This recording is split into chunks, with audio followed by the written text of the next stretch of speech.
Hello and welcome back to the Wrestling Group on YouTube. Today we are going to be doing another top 5. This time I thought, why not do top 5 Fastlane PPV matches.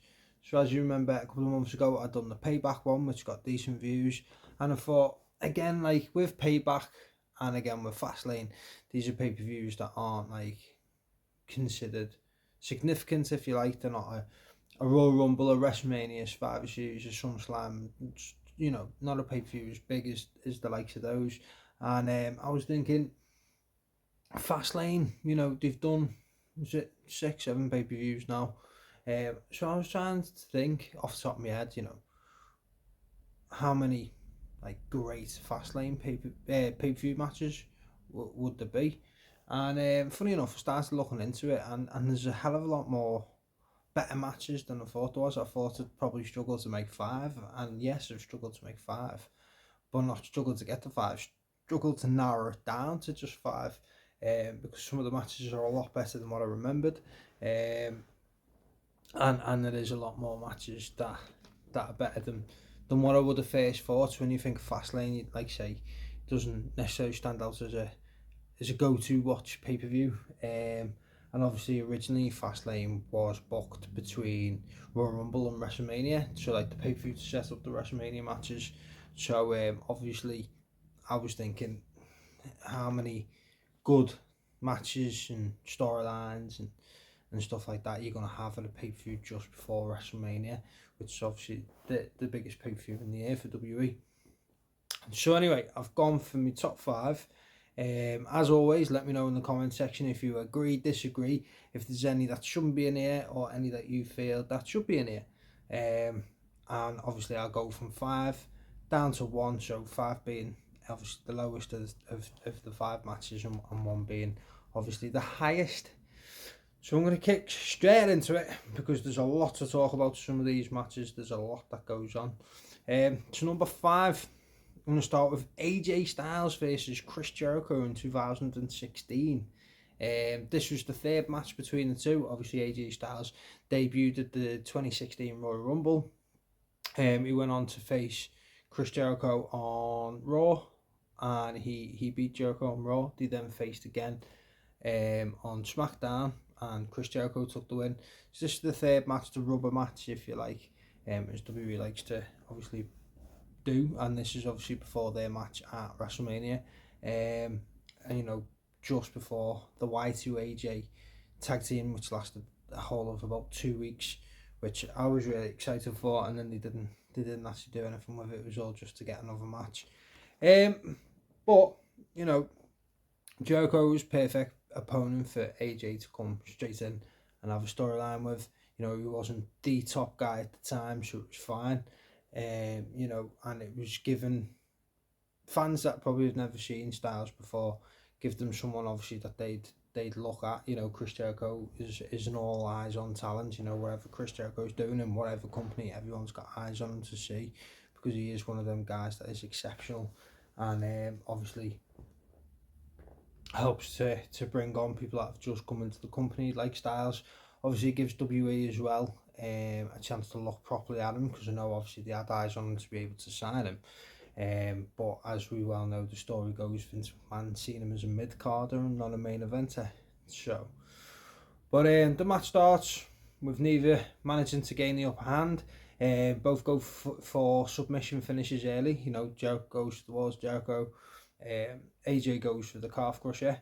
We get a split chant from the crowd, which is always fun. Half of them want Styles, half of them want Jericho.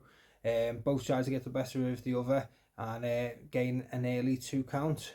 Jericho counters the phenomenal forearm, and then Jericho manages to lock it in the walls of Jericho, but AJ manages to get to the ropes for the rope break. Jericho becomes more aggressive as the match goes on. He starts hitting Styles off the barricade before putting him in the walls of Jericho on the outside of the ring, trying to get a count-out victory. The commentator makes you think of saying, "Oh, Jericho won't want to get a count-out victory," and the next thing is he goes in and he's forced telling the ref, crack on with the count. So a bit more of a bit of a heel tease. He wasn't full on heel at this point. So you knew it was coming in the near future. AJ Styles manages to enter the ring on an 8 count, but as he's getting through the ropes, Jericho manages to hit a code breaker on him, but obviously he's too close to the ropes, so there's a rope break on that occasion. Styles manages to hit a Styles Clash, but only gets a 2 count, which I thought was interesting considering he'd not long come into the company, and already we have someone kicking out of his finisher. But needless to say, Styles then rolls him up into the calf crusher, into the centre of the ring, nowhere for Jericho to go, and Chris Jericho taps out. So I remember this match, and I do remember enjoying it at the time, and I have watched it a couple of times, but it's been a long time since I've seen it. So when I sat there and watched it, and I was like, oh yeah, I remember the build up to this, it was quite good, and like everything that comes after it, like say the Y2AJ storyline, though for me could have been a bit longer, but they were obviously pushed for time with Styles only debuting in January. But I couldn't remember Jericho actually tapping to Styles, so I mean, to be fair, that is a good way to put him over. He did kick out of a Styles Clash, it didn't make that look too strong, but obviously the calf crusher, he managed to get Chris Jericho to tap, and he doesn't tap a lot, and he doesn't tap easily, but I mean, the dude tapped out to a Cesaro swing, or a Claudio swing, as it is. So, yeah, AJ Styles vs Chris Jericho from 2016 Fastlane is my number 5. And interesting enough, is my only actual singles match of my top 5 list. So if you are waiting for Roman Reigns versus Daniel Bryan, you might as well tune out now. They faced twice at Fastlane, once in 2015 and once in 2021, and a lot of people regard them as brilliant matches, but I just don't see it. I don't think they're any better than what I have here. If there was top 10 list, they'd probably both be in it. But again, on both occasions, for me, it was more of the same of WWE trying to use Daniel Bryan to ease up on some of the hate that Reigns had on both occasions, because they were continuously trying to shove him down our throats, and fans were fed up on both occasions. Obviously in the 2015 one, it was to get him after he won the Royal Rumble, to try and get him over ready for WrestleMania, which failed because the fans wanted Daniel Bryan to go to Mania to win the belt. And obviously in the second one was the interference and interruptions of the Bloodline and Edge being involved, obviously to lead on to the triple threat at WrestleMania. So for me, neither of them make this. Now I know, like, the reason why I bring them up is because obviously before I always do these, I do look at a lot of different lists online of best matches and stuff, whether I'm doing pay-per-views or whether I'm doing individuals, just to get a gauge of some of the matches that I watch. And I do know that both of them, if not definitely the 2015 one, appeared in near enough every list. But for myself personally, I don't rate it as highly as these 5 matches. So if you're looking for either of them, or if you think either of them should be in here, let me know in the comments. But like I say, for me, it's a no-go. So number 4. Now, like I say, I was going through lists, and this one kept coming up, and I thought, I remember it. I remember it being good, but it was just that good to be continuously included in literally every list I come across. So when I look at number 4, I'm talking about, for me, the best Fastlane pay-per-view that they've had to date was the 2019 one. As you'll find, there's got a few matches from that. The Shield versus Drew McIntyre, Bobby Lashley and Baron Corbin.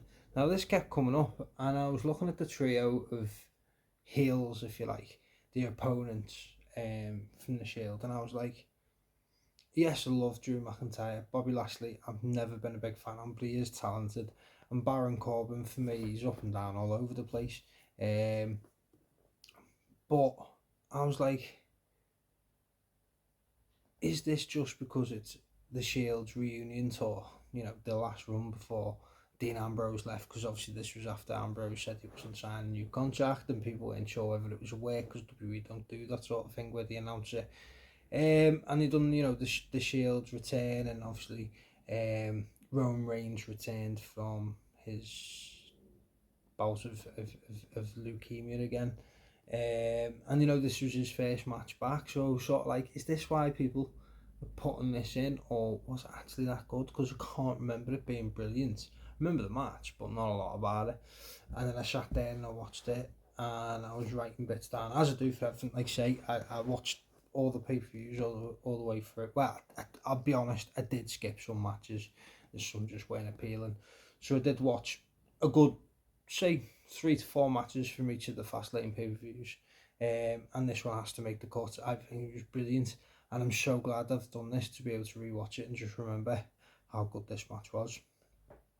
So, starts off with a brawl. Shield clear the ring, as we expect. All 6 guys tag in and out both early as the teams try to take control.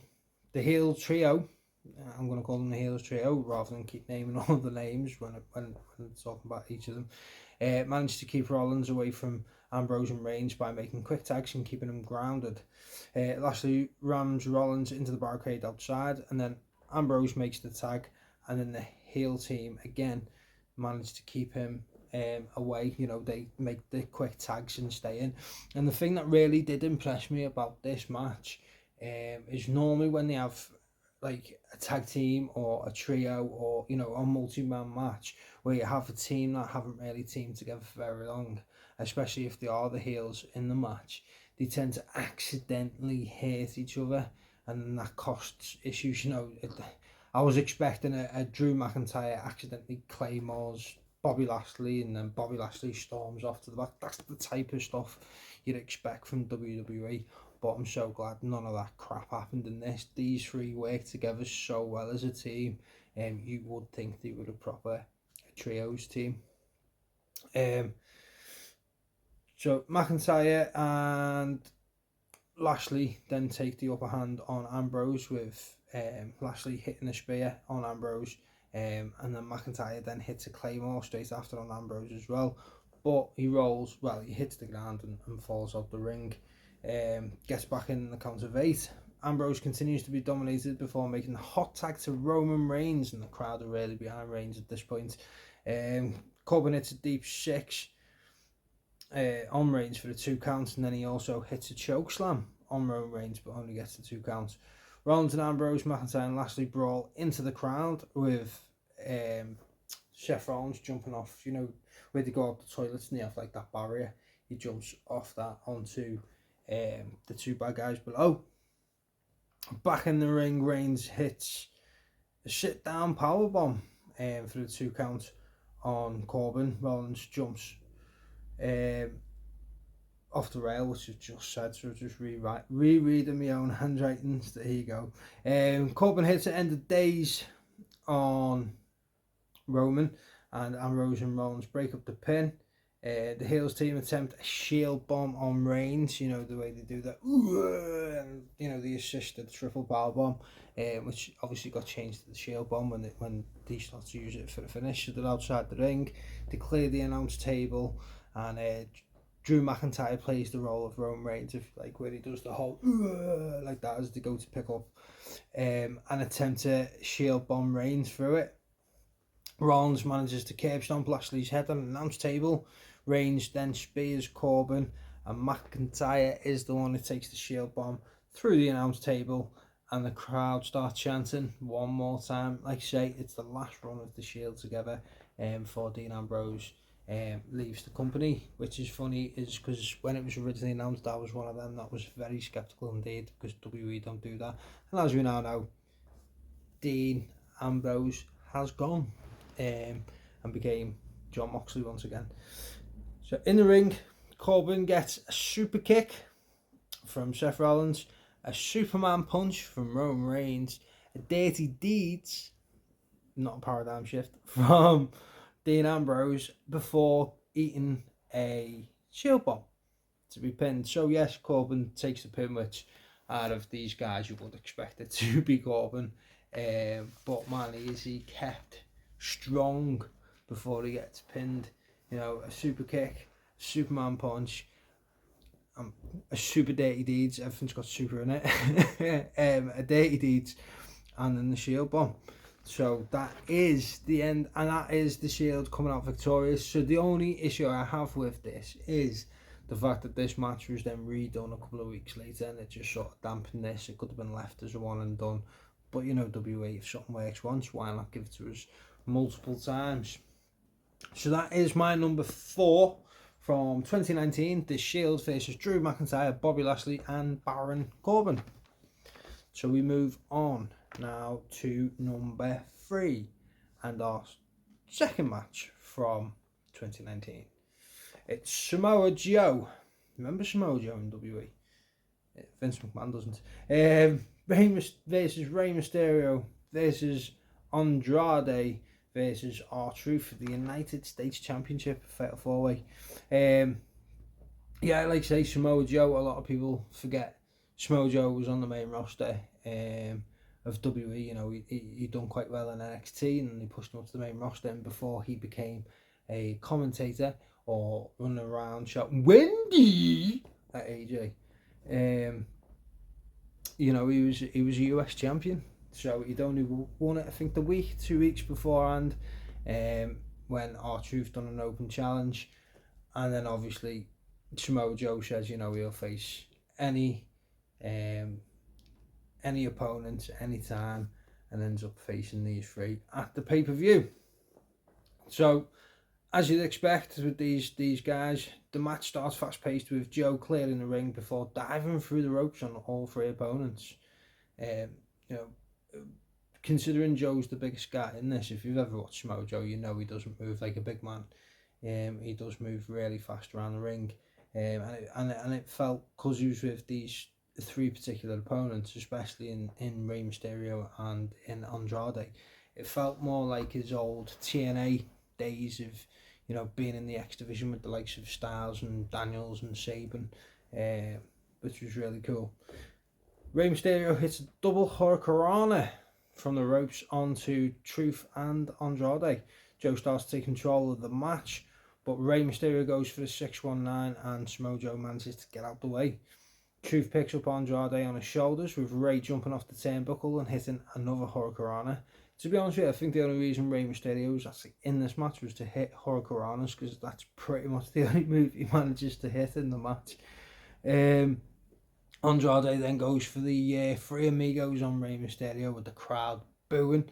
He does the one, does the leg twist, picks him up, does a second one, goes to do a third, stops, moves his Rey's arm off him, does Eddie's, you know, shoulder wiggle or dance, whatever you want to call it, and then goes for the third one, which then Rey counters, which obviously the fans absolutely love it. Truth breaks up a gory special from Andrade on Rey, then goes for the gory special, obviously again synonymous with the Guerrero name. Andrade bounces off the ropes, hitting a corkscrew onto Joe outside. Samoa Joe's outside the ring, comes off, I think, the middle or the top rope, and does like a corkscrew salt from that side over, so he like misses the turnbuckle, if you like, and lands it on Samoa Joe. He didn't do a Samoa Joe nope, which was disappointing. Maybe it would have ended up higher if he'd done his nope and walked out the way. Zelina Vega hits R-Truth. She kicks R-Truth, and Carmella is not impressed and attacks her, so them two start brawling around outside the ring. Joe hits a Uranagi on Rey Mysterio, only getting a 2 count. Andrade then hits a hammerlock DDT on Rey, and again only gets a 2 count. Truth hits Cena's shoulder barge tackle things on Samoa Joe. You know, obviously this was the time when R-Truth was saying that he grew up idolising John Cena, who was 3 years younger than him. But there you go, apparently he grew up as a John Cena fan. So he hits the flying shoulder tackles that John Cena does, and he picks up Andrade for a spin out powerbomb, and then he does the 5 knuckle shuffle, but Andrade rolls up the way, and he only hits Joe with the knuckle shuffle, you know, for his idol that he was growing up. Oh my god. Rey Mysterio then actually connects with the 619 on Samoa Joe this time, does a springboard into the Kikina clutch and is choked out pretty quickly, and Samoa Joe then retains. So I think all this match is probably 10-12 minutes long, but there's that much that goes on in it, and four great wrestlers. Samoa Joe is obviously one of my favourites. Rey Mysterio, again, another one of my favourites over the years. Andrade has always entertained me. I enjoyed his run in NXT. Enjoyed his run in WWE, for the beginning part anyway. And I've enjoyed his bits of work that we've managed to see so far in AEW. And R-Truth is a massively talented dude. He's a really good wrestler in the ring outside of his comedy gimmick, but obviously the comedy aspect is what the WWE fans know him for and love him for as well, to be fair to him. We found something that worked and he stuck with it. So that is number 3, and again from the 2019 Fastlane PPV, Samoa Joe versus Rey Mysterio versus R-Truth versus Andrade for the United States Championship. So now we will move on to number 2. And again, it's the 3rd match in a row from the 2019 Fastlane pay-per-view. I might as well just done a pay-per-view review, really, shouldn't I? And just gone through each of the matches on it.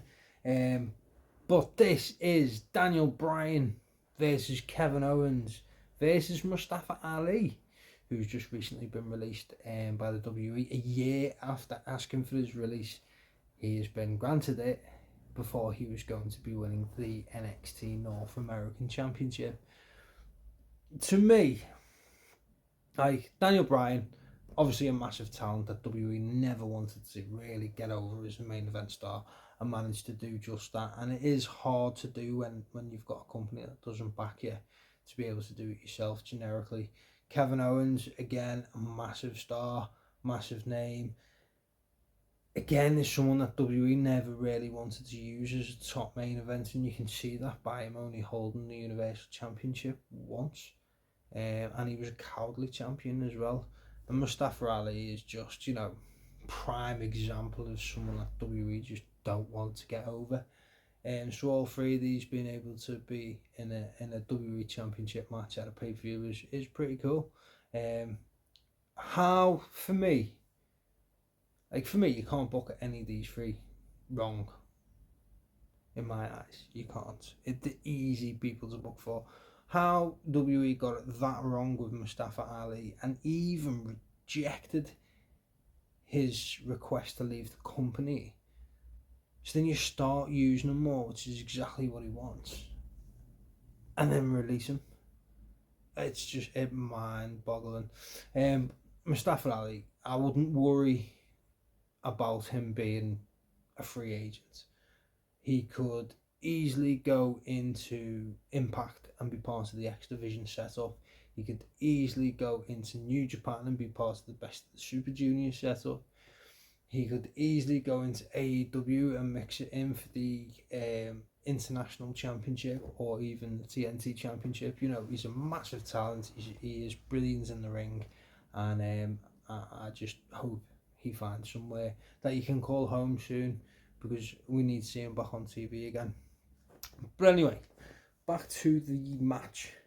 So, as you know, this was at the peak time of Daniel Bryan as the Planet's champion. He had Rowan at his back, Eric Rowan. We had the Hemp title. And this was going into Kofi Mania. So all the fans started to get behind Kofi and thought, they wanted him as their champion, and they were going to make sure that Vince McMahon knew that, and there was no way that Kofi Kingston wasn't becoming WWE champion, which is exactly what happened a couple of years previously with Daniel Bryan, with the whole Yes movement and stuff. But they wanted Kofi as their champ. So the lead into this pay-per-view, it was, I think Vince McMahon turned around and said that the WWE Championship between Daniel Bryan and Kevin Owens was going to be a triple threat match. So everyone assumed it would be Kofi Kingston, because that's what they wanted, that's what they pushed for, that's what they hijacked shows for, which was phenomenal. What a phenomenal build for Kofi. And the fact he became WWE champion is fantastic in my eyes. I love an underdog, like most of us do. We love an underdog story, but even better when the company doesn't even want it.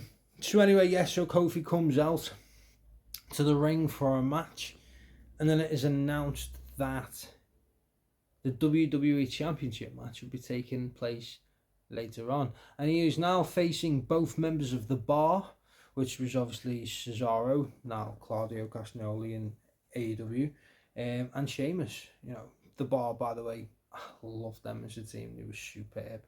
There's not many thrown together teams that work, and when they do, like this one was just fantastic. So the Bar faced Kofi in a 2-on-1 handicap match. So then later on, we have obviously Danny Bryan comes out, Kevin Owens comes out, and who's next? Mustafa Ali comes out, you know, which is brilliant to give him a WWE Championship match. You know, this is well before they forgot he was on the roster and didn't do anything with him. You know, it's not too long after he come up from NXT, so they actually were doing stuff with him. But the only thing I feel sorry for him about is the fans weren't interested in Mustafa Ali. The fans weren't interested in Kevin Owens. All they wanted was Kofi as their WWE champion. So it started with we want Kofi, and then literally anytime Daniel Bryan got the upper hand, they were chatting it as if it was going to be like an anti-Daniel Bryan thing for them to champ for Kofi Kingston. So obviously that gives us a big swerve. But the match again starts fast-paced, with all three trying to get the upper hand. KO hits a cannonball off the ring apron onto Ali. I love the way he does that, the way he flings himself forward. I think it's awesome. Before then running and hitting one on Daniel Bryan into the ring barricade. Bryan hits a running dropkick onto Ali, who's on top of the rope, and he flies into the barricade and lands awkwardly. So he's up on the top rope, and Bryan hits him. So as he comes off the top rope, he literally falls straight back into the barricade and lands really with his arm. I think it is arm and shoulder, which look quite painful, to be honest. Bryan starts then to control the match. He hits his kicks, you know, the ones that Miz calls the Miz kicks, or the it kicks as he called them. So it's the kicks on Owens first, and then onto Ali. And Ali hits a poison runner on KO before hitting a top rope Spanish fly on Bryan. Owens hits a stunner on Ali. I didn't realise KO was actually using a stunner back then. I only thought that was like a recent thing over the last, say, like 2 years. Bryan breaks up the pinfall. That was actually quite good because KO hits the stunner, and no, that was it. Ali hits the Spanish fly off the top rope, and Daniel Bryan rolls up the ring like, "Oh, you can't pin me."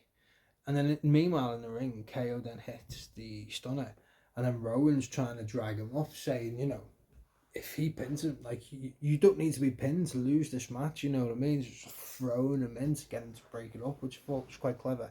Also reiterating the fact that the champion doesn't need to be pinned. And I wondered why at first when it was starting he mentioned it 2 or 3 times there was no disqualification because it was a triple threat match. And we know now why, because Rowan gets involved. Mustafa Ali hits a 450 on Bryan, who's on the ring apron, and manages to get a 2 count.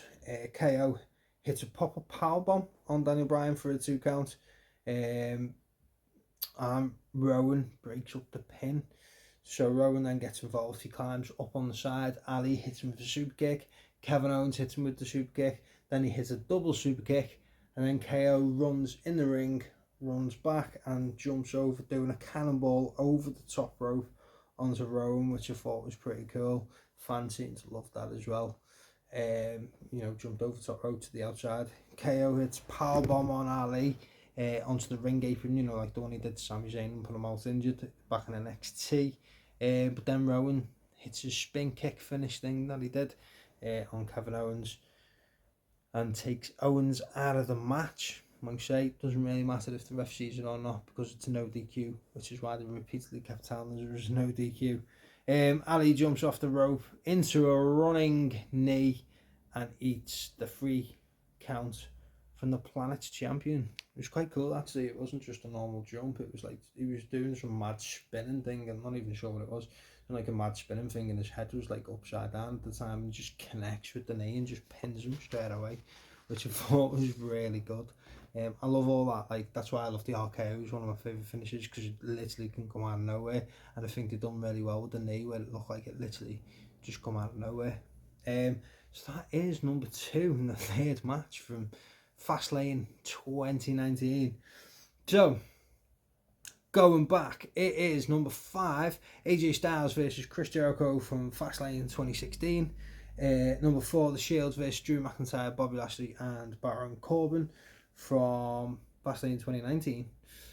Number 3 is Samoa Joe versus Rey Mysterio versus R-Truth versus Andrade for the US Championship. Again, Fastlane 2019. Daniel Bryan versus Kevin Owens versus Mustafa Ali for the WWE Championship, or the Hemp Championship, or the Planets Championship, whichever you decide. And that again is from Fastlane 2019, and that is my number 2 pick. So what is my number 1 pick? I should tell you that. Sorry, I've got loads of notes for these because there was that many different people in the matches that I picked. Like say, there was only one singles match, so there was that much that was going on. If you've watched any of the Fastlane pay-per-views, you should know by now that the match in 2018 was absolutely, one word for it, phenomenal. It was the 6-pack challenge for the WWE title. Now, WWE don't tend to do a lot of these type of matches, but when they do tend to nail them, and I think this is a fantastic match. And if you haven't seen it, go back and watch it. Oh, and by the way, I've got the WWE Network, and I've had it literally since come out, and obviously they changed the whole layout of it, so you can't just match select anymore like you used to be able to. Now I've got to hold down the fast forward button, which is so annoying. But the problems I have had with the WWE Network today have been absolutely shocking. It starts off, and literally every pay-per-view that you click on to watch, it starts off in a foreign language. It's either Dutch or Spanish or something. So straight away, as soon as you start pay-per-view, you've got to go over then, select your audio, then you go to play it. And then it kept throwing me off. Kept going back to the home screen, so obviously I watch on my Fire Stick. And it just kept throwing me off and throwing me off and throwing me off. I was just like, oh my God, at one point I was just going to give up and not bother. But I really wanted to do this video. I've had the image. I've just made a quick image myself on my phone, so I didn't have to bother David for it. And I've had it on my phone since the beginning of the month, and I thought the pay-per-view Fastlane's tomorrow, so if I want people to watch it, it can be like a countdown, like a build-up. So anyway, yeah, to the WWE Network is gone terrible, especially today. It kept throwing me off, and it was so frustrating. So the 6-packs for the WWE Championship is AJ Styles, who obviously was the champion, versus John Cena, versus Kevin Owens, versus Baron Corbin, versus Dolph Ziggler, versus Sami Zayn from Fastlane 2018. So if you remember this match, it starts really, really good. John Cena hits an AA on Sami Zayn, then Kevin Owens, then Baron Corbin, and then Dolph Ziggler as soon as the match begins. Now, the only issue I have with this is if you are, let's see, what was it, Zayn, Owens, Corbin, Ziggler. So if you're Corbin, definitely if you're Ziggler at this point, why would you run towards Cena? Like, you literally see each of them go one at a time, running through and get an AA. I mean, fair enough, you see it once, it might not happen again. Even twice, it might not happen again. If you're Ziggler by the 4th time, surely the last thing you're going to do is run at John Cena, because you know you're eating an AA. But anyway, that happens, and then we get Cena and Styles one-on-one in the ring. Crowd goes nuts as half of them chant Cena, half of them chant Styles, which I always love that type of situation with fans. And they start feeling each other out, and they're not too sure. You know, a bit of a square off. Cena goes for the AA, but Styles manages to land on his feet. Styles then goes for the Styles Clash, but it's reversed by Cena. The other 4 then return, which was clever. That's it. Cena goes for a second AA on Styles, and as he does, Styles holds the ropes, you know, as they normally do, and he ends up on his feet on the outside of the ring.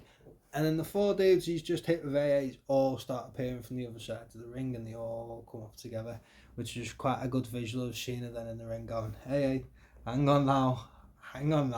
And then they all get in and absolutely batter them with Styles. You know, all 5 of them jump on him, which is fair play. You know, he attacked them all, didn't he, one at a time.